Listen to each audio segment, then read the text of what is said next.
What's going on, guys? It's your boy Fox back in the house. I haven't done one of these in a hot minute, but I wanted to jump back in. So if you don't know whether you actually I think you can only watch it on Crunchyroll, but if you can't tell by the title of this video, if you just somehow managed to stumble across it, I am going to be reviewing That Time I Got Reincarnated as a Slime Season 2, episode 33. I think there's 24 episodes. I don't know exactly the count on that, but whatever. Episode 33. What is going on now? Rimuru is having a discussion with all of his generals, the main people that run stuff in the country of in the nation of Tempest, the Tempest Federation. If you've been keeping up with the series, then you know that pretty much the Tempest Federation just kind of got slaughtered. Like they were invaded by the Fallmouth Kingdom, and they were invaded by the Saints of the Western Church and all that. And now they have an army of 20,000 strong troops coming to their nation to pretty much to liberate them in the name of in the name of humanity and all that garbage.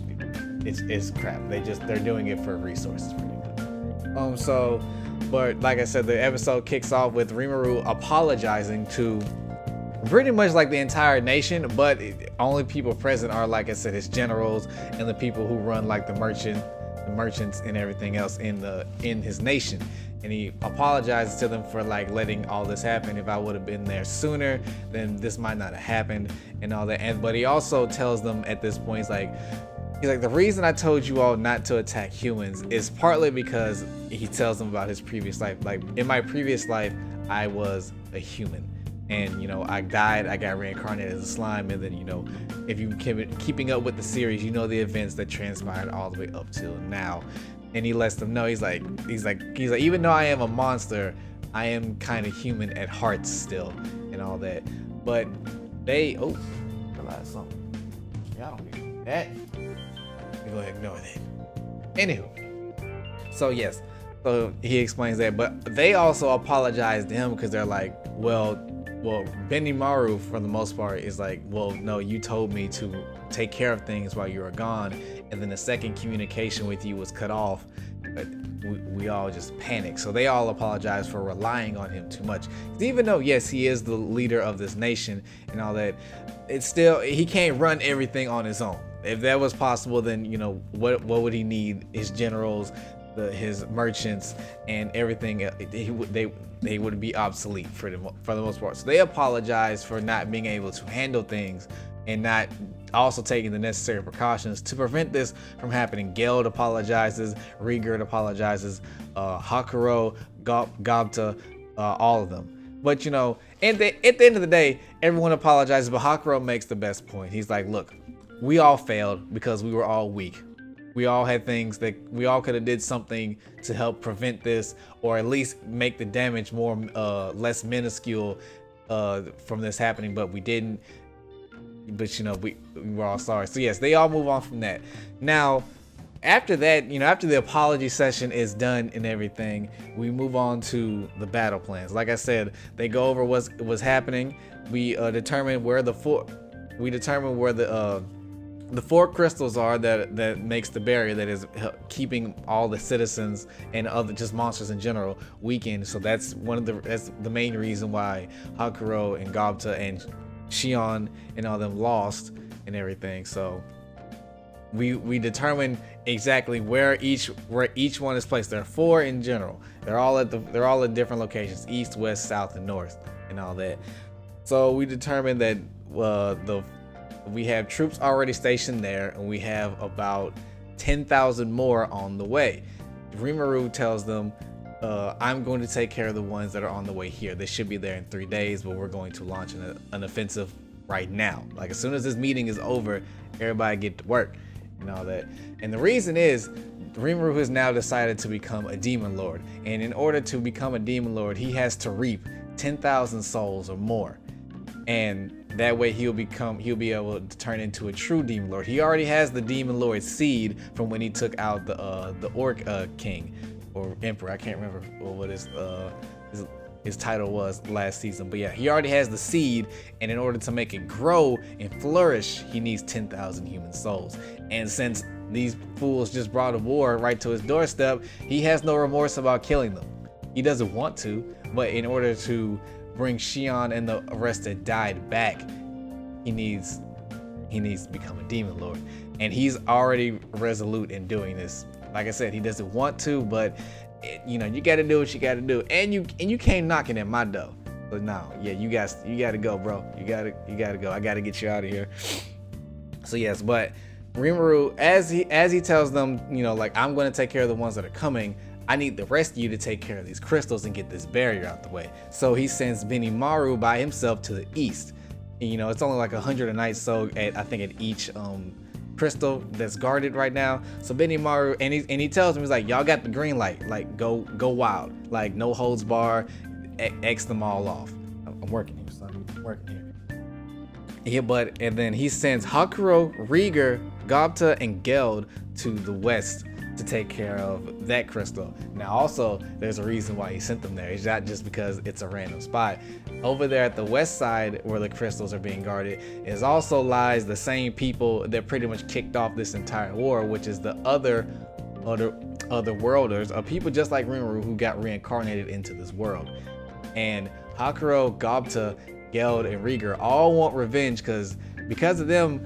They're the main ones that caused all this, and on top of that, one of them managed to defeat Hakuro and Gobta while they were weakened, and they want revenge. They killed their homies too, so there's a lot. That's a revenge. Rimuru did that on purpose, so props to him. He's like, yeah, don't worry, I got y'all. Y'all gonna get your revenge swift. Then he also sends Gabiru to the south. If you don't know who that is, he's the prince of the Lizard King in that kingdom, but obviously he got kicked out and everything, and now he's serving under Rimuru. So him and his men will go take care of the south. And then you have Soe and Soka. Soka is also Gabiru's sister. She decided to serve underneath Rimuru pretty much to make good relations between them and the Lizard Kingdom. So good for her. She's also evolved. If you can't remember what happened to her last season. So her and Soe will be taking care of the north. And then we have Shuna and Mulan. Mulan is also the one that put up the other barrier that cut off. She put up the other barrier that cut off just magic in general. So because when all this kicked off, you had two barriers. You had the barrier from the Fallmouth Kingdom, and then you had the barrier that Mulan put on top of that, which made a double layer barrier, which is it made everything a lot more complicated. If you watched last episode, then you know that technically Rimuru killed her, but he didn't. I ain't got to go too much into that. But Shuna and Mulan will be making a new barrier in order to help keep the souls of Xion and the other citizens that were killed in there. Because the whole reason Rimuru was even doing this is there's a 3% chance. Actually, I read the manga. I think in the manga it was like a 31% chance, but I guess for more suspense, it's a 3% chance in the anime. But I mean, it doesn't really matter and all that. So he has a 3% chance of bringing them back, and he wants to make sure that those souls do not disappear.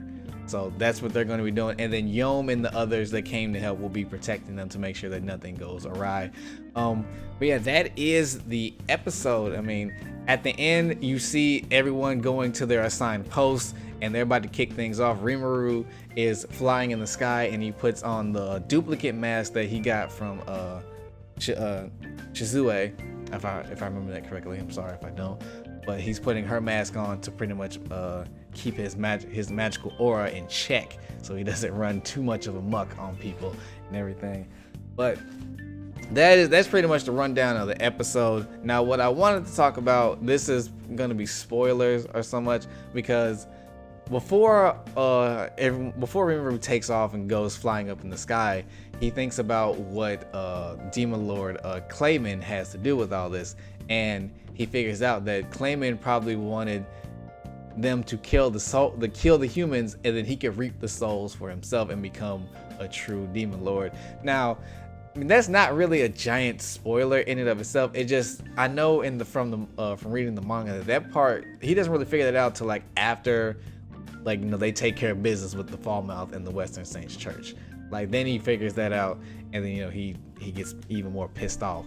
But yeah, so that's more like I said, it's kind of a spoiler, not really nothing too major. It's just him putting plot threads together and just being like, oh, okay, I kind of see what you're what you're doing. But he's like, I've already considered him an enemy, so whenever I get the chance to deal with him, then you know it's curtains. Like you played too much, and you got to go. That's all I really want to talk about. I'm going to continue to do these just for like the rest of the season because I enjoy talking about slime.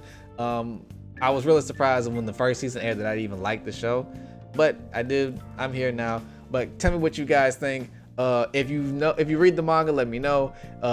Trying to keep it spoiler free as much as possible. I don't want to ruin the anime onlys and all that, but I mean, I read the manga, so I'm current and all that, but that's still fun to talk about these. But guys, do the stuff that I normally tell you to do: like, comment, subscribe, follow me on Twitch. I do stream. I'm going to be streaming Little Nightmares 2 the second I get the funds to get that and all that. If you want to be a super fan and go even further beyond, then you can go follow your boy on the Patreon, where you get exclusive content and all that stuff I just can't put on YouTube because YouTube hates me sometimes. But with all that being said, it's your boy Fox.